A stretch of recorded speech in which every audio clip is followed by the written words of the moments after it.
You've heard a lot about how the Delta variant is spreading rapidly across the country, but have you ever wondered how the CDC knows that's happening? When News Channel 5's Chris Davis started taking a deeper look at the process, he discovered a local university plays a pivotal role in collecting that data. This pandemic has been full of projections. And now one about variants has become reality. According to the CDC, 93% of all active COVID cases are from an incredibly infectious strain called the Delta variant. When this all started was a conference room and has since been turned to a dedicated diagnostic testing space specifically to meet the increased demand. Vanderbilt's Medical Infectious Disease Lab and others like it across the country are how the CDC can make projections about how widespread Delta really is. It's just all about getting a large but focused snapshot across different demographic regions to determine what is actually prevalent around the country. Here's how.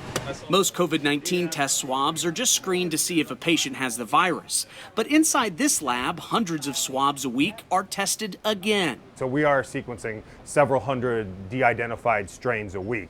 This time to look at the genetic makeup in order to determine the strain. What is the RNA sequence of the virus? Just like every human has their own DNA sequence, every virus, in this case it's an RNA virus, so it has its own RNA sequence. Our experts say it's not critical for individual patients to know if they have the Delta variant, but when it comes to public health, it's a real game changer. The fact that this is such a contagious strain, of course, is cause for concern, and it explains what's going on the ground. Dr. Jonathan Schmidt says variant data collected across the country allows public health and clinical studies to evolve with the virus, which, if we've learned anything from these projections, can happen in a flash.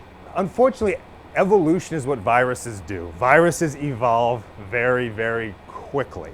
At Vanderbilt, Chris Davis, News Channel 5.